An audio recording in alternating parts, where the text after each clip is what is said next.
Welcome, Ali. Ali is a senior analyst with Eurasia Group, a global macro geopolitical practice, and he's given us his time from Washington DC this morning, his time. And Dr. Coyne is with us as well, head of the Northern Australian Strategic Policy Centre at the Strategic Policy and Law Enforcement as well at the Australian Strategic Policy Institute, and he's able to join us as well. Hello, John. How are you? Good, thanks, Francis.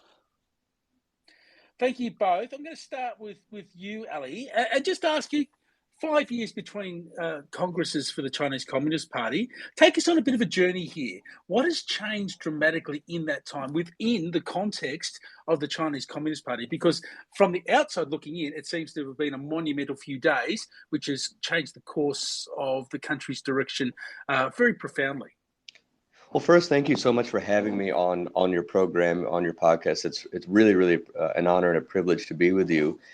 So it's between 2017 and 2022, a lot has changed, but I think certainly I would point out a few trends. One is Xi Jinping's steady accumulation of power, and related to his steady accumulation or concentration of power, we see a steady marginalization of his political opponents or individuals who might, in due course, become political opponents. And so, first, just the concentration of power. And so, and I think it's important to emphasize this point because when we refer to China as an authoritarian regime, it is an authoritarian regime, but importantly, it's an authoritarian regime that is centered significantly on the whims, the predilections, the anxieties, the aspirations, the personality of one individual. It's difficult to overstate the centrality of Xi Jinping himself, Xi Jinping the individual, to the Chinese Communist Party. So one trend would just be the steady accumulation of his power and consequently the purging and or marginalization of his political opponents. I think a couple of other trends I would point to, one at home and one abroad. At home, we see the advancement or the growing centrality of this common prosperity agenda, whereby it seems that Xi Jinping is according primacy to the power of the centrality of the Chinese Communist Party over the embrace of continued market reforms. And so we see more of an emphasis on prioritizing investment in companies that align with the prerogatives of the state. We see less capital being allocated towards enterprises that might be seen as overly globalist in orientation as opposed to being sufficiently aligned with the prerogatives of the state. We see more of a crackdown on major technology companies. We see more of an emphasis on quote unquote high quality growth as opposed to maintaining a certain baseline level of economic growth. So at home, over the past 5 years, I think we've seen a significant shift in China's economic orientation. And of course, I should mention as well, China's dual circulation concept, its new development concept. So a different style, a different orientation for China's economy. And then abroad, of course, between 2017 and 2022, and I would say with the beginning of the coronavirus pandemic marking a critical inflection point, we see an even more assertive Chinese foreign policy. I'll just make one last point here and then I'll stop. I was quite struck, if you rewind the clock to early 2020, so let's say May 2020, maybe like April 2020, May 2020, you remember the narratives at the time. The narratives at the time were, in early 2020, that while the United States was flailing and floundering in response to COVID-19, that China, on the other hand, the narrative held that China had contained COVID-19 at home, it had contained the recession associated with COVID-19 at home, and having done so, it was now going to help the rest of the world recover. But as 2020 progressed and China started eliciting more criticism for its handling of COVID-19, it really lashed out quite dramatically, not only by peddling conspiracy theories about the origins of the coronavirus, but also by embarking on a much more assertive course of foreign policy, whether in response to Australia's call for an independent inquiry into the origins of COVID-19, whether with its border skirmishes with India. And what we see then in recent years is that China has really embraced a much more assertive foreign policy. And I'll stop here by saying, I think it's fair to say that with the exception of its relationship with Russia, and I think that even that relationship now is becoming something of a reputational albatross around China's neck, I think that virtually all of China's relationships with other major powers today are substantially more stressed than they were prior to COVID-19. So between 2017 and 2022, whether you look at Xi's consolidation of power, this emphasis on a new development concept and deal circulation, or whether you look at China's foreign policy, a tremendous amount indeed has changed in the past 5 years. It certainly has, and it's also changed, in terms of China's growing assertiveness in the world as a consequence. And I want to hear from you, Dr. John Coyne, about this, because how do we get to a point where Xi has made something of a historic break with the two-term protocol, which had underpinned leadership in China following the Cultural Revolution and the lessons learned from Mao Zedong? How has this occurred? And could you have foreseen this 5 years ago? Look, I think we could have foreseen it. I think that right from the start, I'll answer this in two ways. First off, I'll answer the direct question, then I'll pick up some things that Ali said in terms of complicating this situation. I think we could have seen, and I think that it's the nature of Xi that really saw that he wanted right from the start to be a leader that challenged to overtake Mao himself, and I think from that perspective, he has that sort of focus. He's the first of the true Red Guards to rise to that level. He has, he has in his early years experienced the most vicious parts of the Chinese Communist Party with his own father. So he really has this aspiration to be bigger and to be, I guess, to be that leader that takes China into the 21st century. That all being said, and I take that, a lot of these sorts of conversations, we sort of sit there and talk about this omnipresence of China and the centrality of it. Like any communist country, there are many Chinas, and for every piece of assertive activity, every centralised control, what we also see is missteps. Now, let's take one case example of that. So let's look at magnesium. Okay, so magnesium, essentially the Chinese state controls a 94% share of the global export market in magnesium. So it can control that market in many, many ways and use that in its own interests for economic coercion. Everything from cars to electric vehicles through to aircraft could be influenced by this. Now, the interesting part about this is that over the last 12 months, the dual control policy over power in China, so this is the policy to reduce the overall draw of power in terms of having strategic energy security, as well as the surge demand, that resulted in a shutdown in the magnesium production in China, which then saw prices raised right through the roof for wrought magnesium, and also reduce the availability of the market. It was a real misstep. The dual control policy at that sort of local level and provincial level was implemented rather roughly. So I think, there is a habit of seeing, and there can be no doubt that the Chinese Communist Party has extensive assertive ambitions.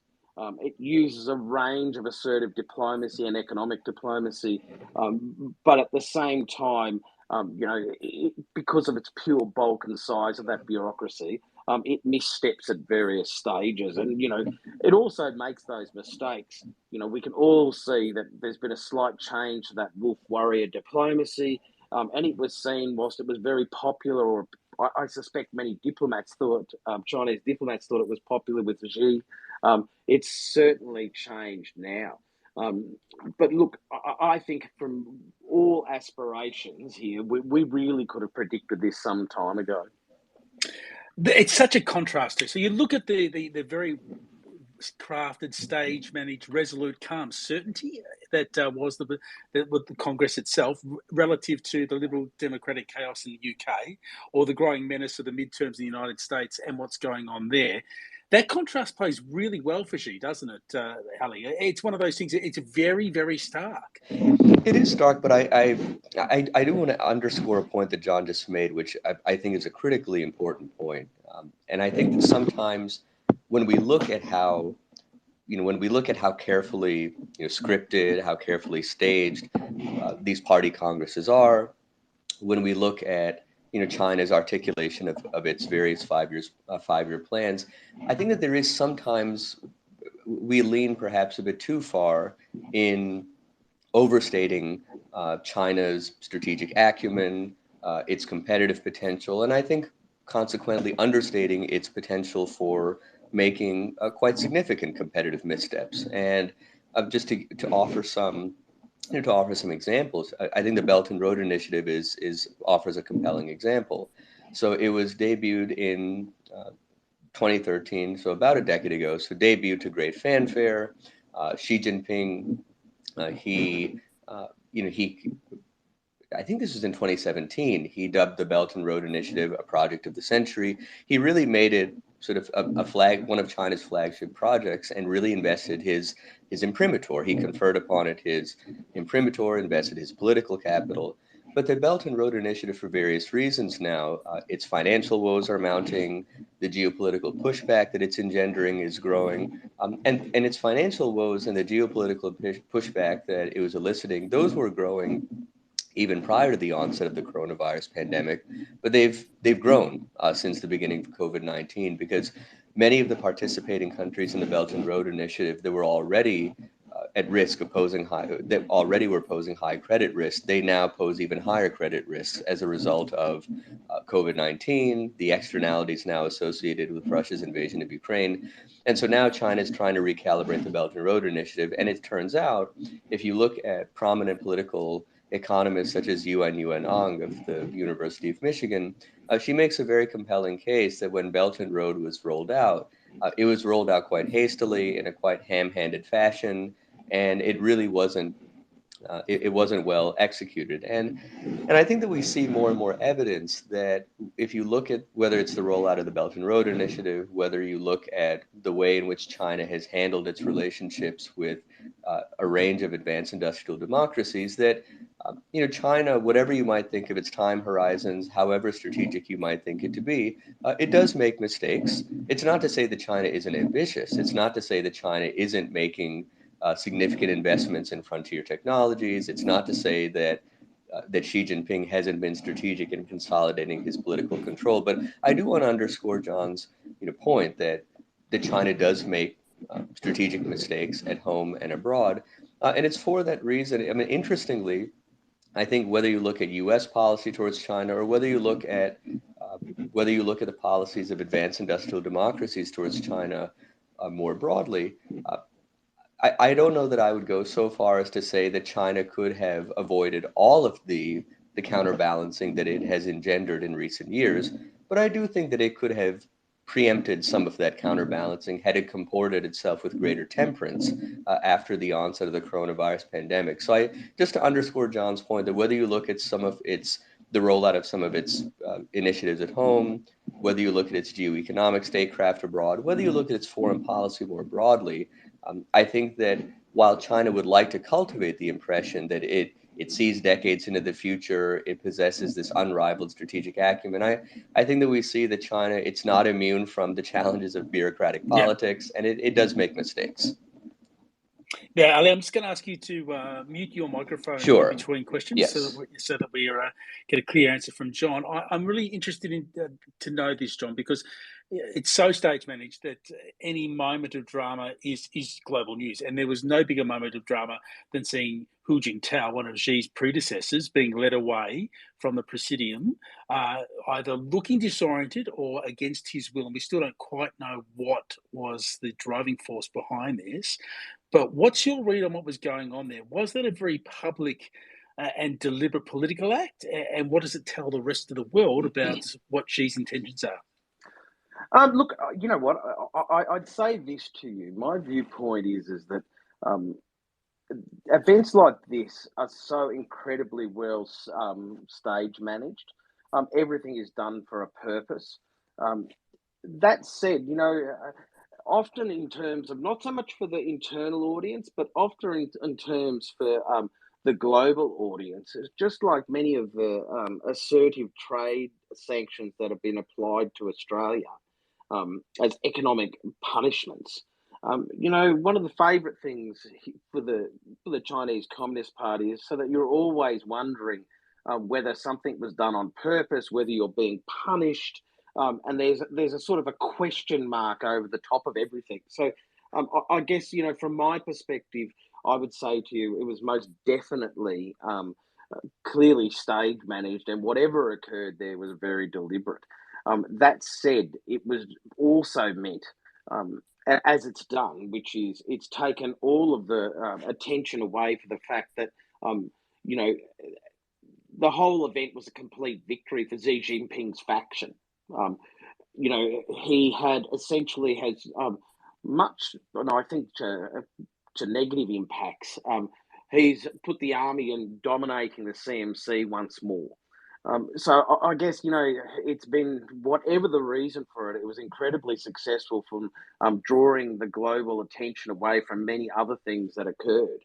And I just want to just pick again something from what Ali said. I think one of the issues with those, when we're talking about missteps in all of this, is that those missteps from an economy that which many of our global supply chains, it has a monopolistic control over it, can be incredibly dangerous for all of us in terms of national resilience and security. And I think that's the interesting one. And once again, it also highlights that, it's quite often you are left wondering, was something a deliberate decision or was it done for another reason? And I think that, again, to give a very Australian example of this, 80% of the world's urea supply used to make AdBlue, which is a diesel exhaust additive, finds its origins in China. 18 months ago, the Chinese made a domestic policy decision to reroute that and really to drive down the food prices in mainland China, secondly, to reduce pollution, which left Australian industries who had no capacity at that stage to produce, and neither was it commercially viable in Australia to produce an alternative supply. So, was it a deliberate effort? Was it just domestic policy? Either way, it had this unintended dangerous consequence for the Australian industry and Australian national resilience. Ali, Deng Xiaoping was the leader that led China to an opening up when it came to commerce and commercialization of the country, and led in many ways to the great Chinese economic miracle that has lifted millions out of poverty as a consequence. But Xi seems to be going the other way, consolidating state power and almost making a mockery of that Western fantasy that commerce and engagement will be the gateway to opening up a more democratic China. What do you think has driven Xi's determination to ensure that that didn't happen? So I think there are a number of factors at play. I think a critical factor is the growing nexus in not only in Xi Jinping's mind, importantly, but I think a growing nexus in the minds of leaders and policymakers really around the world, whether they are in authoritarian regimes or in democratic regimes, and that is the growing nexus of national security imperatives and economic imperatives. And I think here I would say a critical inflection point for Xi is mid-2018. So in mid-2018, of course, is when the Trump administration announces and then imposes its first tranche of tariffs on Chinese exports. And the journalists Bob Davis and Ling Wei, authors of a very excellent book called Superpower Showdown, they argue in their book that the imposition of tariffs for China, it was a Sputnik moment. And there was a realization or a judgment in China that this imposition of tariffs, it wasn't an aberration, but instead it was sort of a harbinger of things to come. And what we've seen is that Xi Jinping believing that regardless of which administration would be in power in the United States, but Xi Jinping increasingly believing that in order for China to achieve a certain level of growth, that China would have to cultivate on an accelerated timeline its economic reliance and particularly its technological self-reliance. And so I think that what we're seeing what we've seen in recent years, and what I think we will continue to see, is that China, while it wants simultaneously to play a deepening role in globalization while immunizing itself as much as possible from the vagaries of globalization. So I think that what we will see is more of an emphasis on self-reliance, more of an emphasis on subsidizing the development and application of frontier technologies. I don't think that we're going to see this term decoupling gets bandied about quite a bit. I don't think that we'll see full decoupling between China and the United States. It's not even clear to me, given the extant level of interdependence between the two countries, that full decoupling would be possible. But I do think that we will see a greater disentanglement, particularly in areas of cutting edge frontier technology, more of a push from China to achieve greater self-reliance. And then the question becomes, for the U.S.-China relationship, given that strong, multifaceted, sophisticated interdependence between the United States and China had helped to, I think, impart a certain baseline of stability to the bilateral relationship. If selective disentanglement continues, if both the United States and China place a growing emphasis on cultivating greater economic self-reliance, what ballast, absent greater economic interdependence, what sort of alternatives might there be to help stabilize the relationship? It's not clear to me what those guardrails might be, but certainly I think that the direction of travel in China is going to be a greater cultivation of technological self-reliance. And importantly, I think that we'll see that Xi Jinping will increasingly, and the Chinese Communist Party, will increasingly invest in and prioritize the development of companies whose prerogatives align with the national security imperatives of the Chinese Communist Party.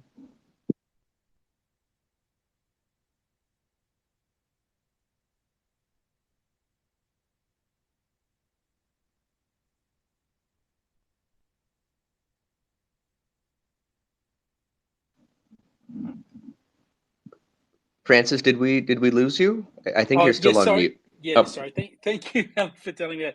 Well, let's look outward from Beijing now and look at that foreign policy and how it looks from the Chinese perspective.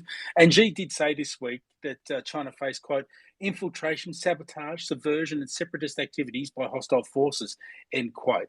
Is the policy of containment, which has been ratcheted up in recent years, and we've seen that with the Quad and with the AUKUS arrangement that Australia, United States, and Great Britain have undertaken as well, is that driving a greater militarism in China as it looks to, protect its own interests, and also to be able to see that it takes its rightful place in the Pacific, in particular, when it comes to Taiwan and its access to the South China Sea?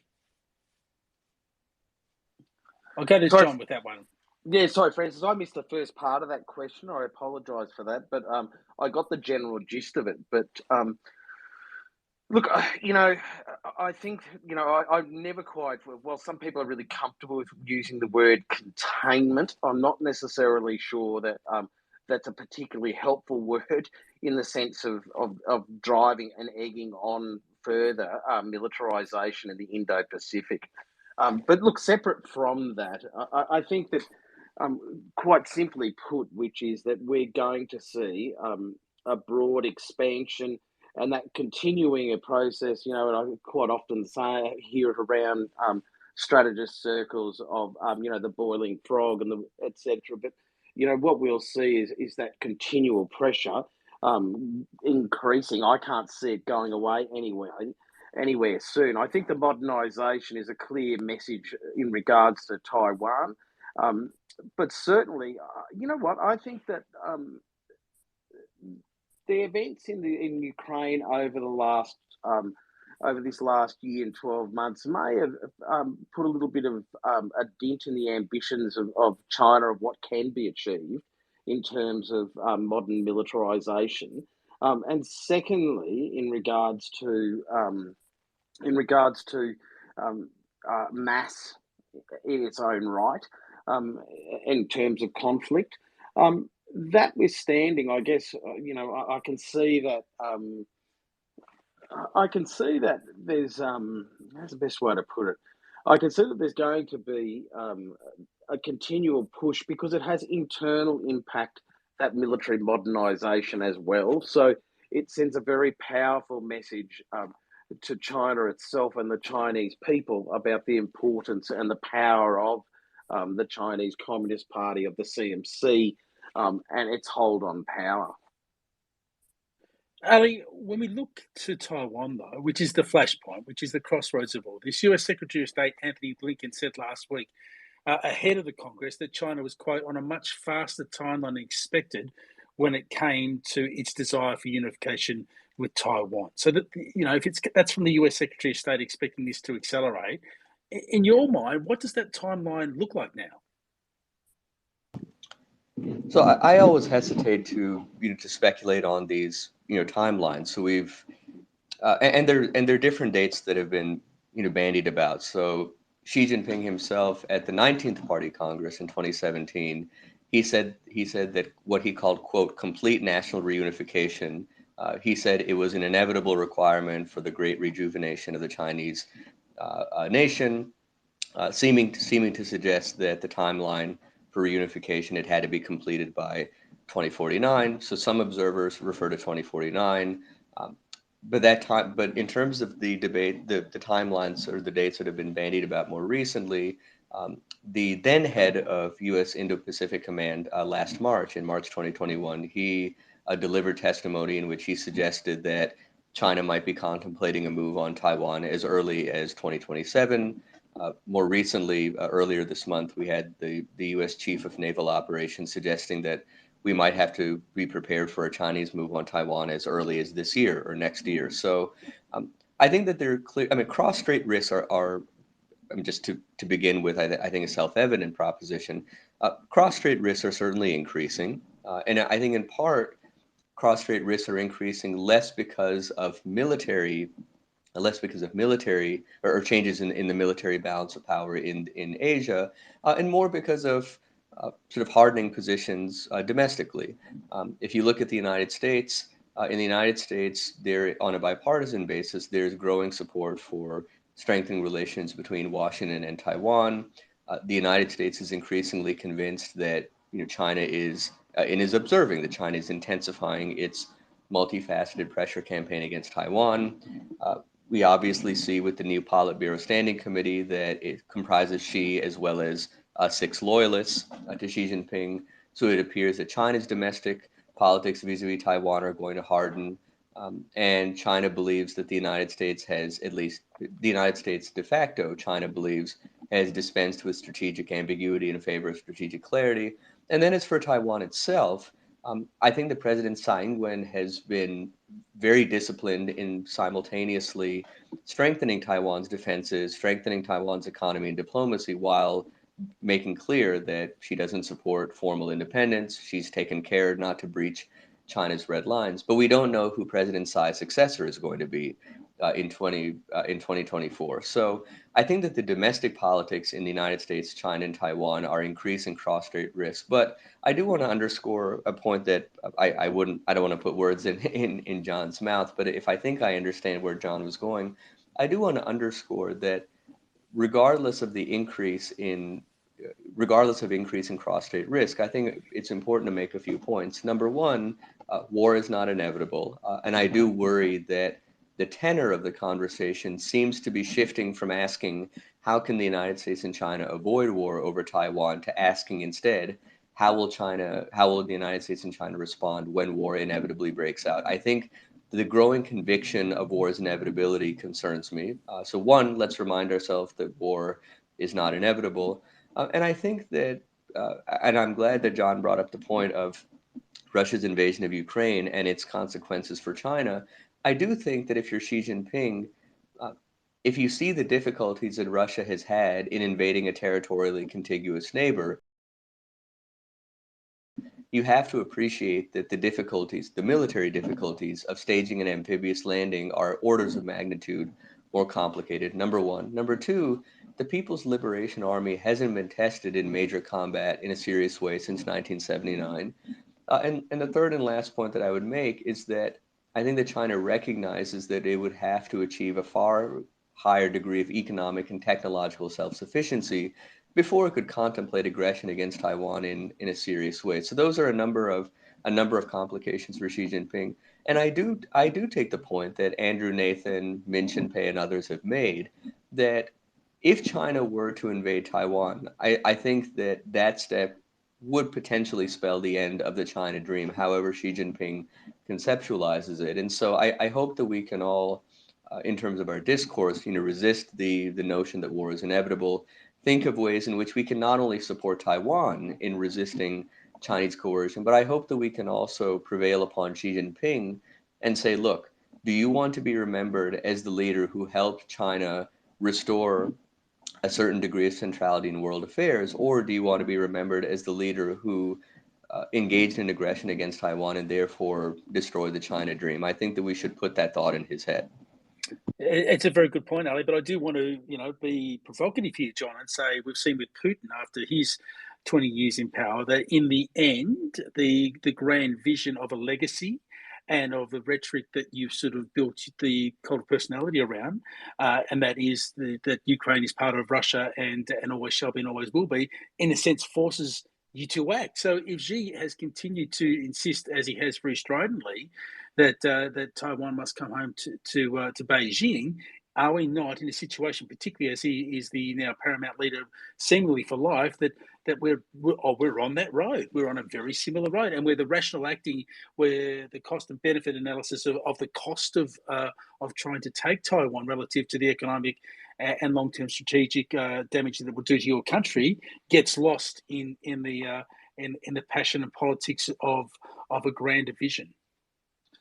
Look, you know what? I don't think, to me, I don't think that's the case. I guess, if you were to say it, and I loved what Ali said before about, about war not being inevitable. And I think, my major concerns, if you were to ask me, and I know I'm being deliberately not answering that question, but what I'm saying is my major concerns are more along the lines of what I'd call strategic miscalculations and operational misadventure. I think I'd like to start with the operational misadventure, which is, we really, as the pressure builds, which we're experiencing now, the possibility of two 20-something-year-old fighter pilots from two different countries, one of which is China, flying past each other at a great speed of knots and something going wrong.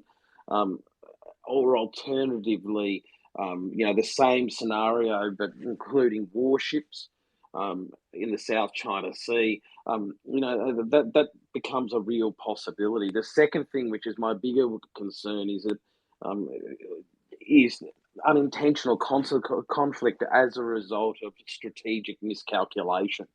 And there's many people who've had a go at writing about this. In Australia, and for our Australian audiences, Senator Jim Molan had a go at it in his book recently. White, others have written about it, and I think that there's on the Chinese side, I think that in the back of Xi's mind is that no American is going to want to give up their homeland and will risk their homeland in an attack over Taiwan. So there is this chance. I think the bigger one is around strategic miscalculations. We successfully navigated through the Cold War because just and not without its challenges, including things like the Cuban Missile Crisis, because there was a reasonable set of rules of the road to avoid that strategic miscalculation. I think we haven't found those rules of the road yet in terms of Taiwan, in terms of China. So I think that's the challenging part. But and each time, I know it's not a necessary discussion. I do want to pick up. Ali made some good points as well in terms of earlier, which I should have picked up on around economic decoupling. And I think one of the challenges we have here is that is, I like the way the Japanese economic approach to this is, which is, they're not saying it's not China or, it's China and, in terms of global supply chains. I don't think it's an end to globalization nor necessarily economic liberalism, but I think that the extreme versions of those are going to, this undying faith in the capacity of economic liberalism and market powers to meet needs is really, I think, fading. And certainly in this current, in a period of time that I think will be measured in decades, not in years, I think will change and reset. We're just about out of time because we've had a great conversation. I really do appreciate you giving up so much of your time. I just want to finish one final question. And that is that Xi has now, into a third term and seemingly for life. What does that say about any political opposition, either within the party itself or outside of the party? And is there any future for a political opposition? And Jack, who's listening in, did ask the question. I mean, has the appetite amongst the Chinese population now for any sort of democratic reform with it on the vine? Is that no longer part of China's future? So I can maybe just offer a brief thought. So I think it's important to take kind of a longer time horizon. So certainly, certainly for Xi's next 5-year term, and to the extent that he has set himself up to rule for as long as he's alive, or as long as he's physically, so long as he's not physically and or mentally incapacitated, so the China that we will be dealing with for the foreseeable future will be Xi Jinping's China. And so while Xi Jinping is at the helm, I think that opportunities for contrary voices to give him dissenting advice, to advise that he perhaps recalibrate China's domestic and or foreign policy, I think that those opportunities will shrink. Having said so, I do think it's important to remember, if you take a longer arc, that China's domestic politics have gone through cycles. We went from the revolutionary, we had a revolutionary in Mao Zedong, but we had a more pragmatic leader in Deng Xiaoping, a leader who entrenched certain norms around collective discussion, institutionalized succession that obviously Xi Jinping is steadily eroding. But I think if you look at, again, Mao Zedong and Deng Xiaoping, those two leaders alone, those two data points alone, give you a sense that China's domestic politics, they are not linear, they don't proceed inexorably in one direction. And it isn't clear to me that we will eventually have a leader in China whose name is not Xi Jinping. But it's not clear to me that Xi Jinping himself, even though he will leave a strong imprint on China's politics, I think that it would be premature to render the judgment that Xi Jinping's China is the China that we will be dealing with in perpetuity, and that Xi Jinping's time at the helm of China will condemn China's domestic politics or China's internal governance to one model. So I think that while we recognize that over the coming 5 years, 10 years, perhaps even longer, that opportunities for liberal reform will likely be far and few in between, and that opportunities to give Xi Jinping dissenting advice will be far and few in between. I think that we should still hold out hope that leaders beyond Xi Jinping may have different points of view, may have different formative experiences, may well decide to recalibrate. And so I don't think that over the long term, we should foreclose the possibility that China's internal politics might evolve. And we can draw on China's history, which demonstrates that if you can go from a Mao Zedong to a Deng Xiaoping, I think that those two data points demonstrate that there may yet be opportunities to see a different evolution of China's domestic politics. And you make a very good point, Ali, that any relationship with China has to be seen over the long period, because China is, in essence itself, the story of the long arc of history. Ali Wyne, thank you so very much for being with us. Dr. John Coyne, thank you as well. We really do appreciate your time with us today here on the Redline Podcast Breaking News.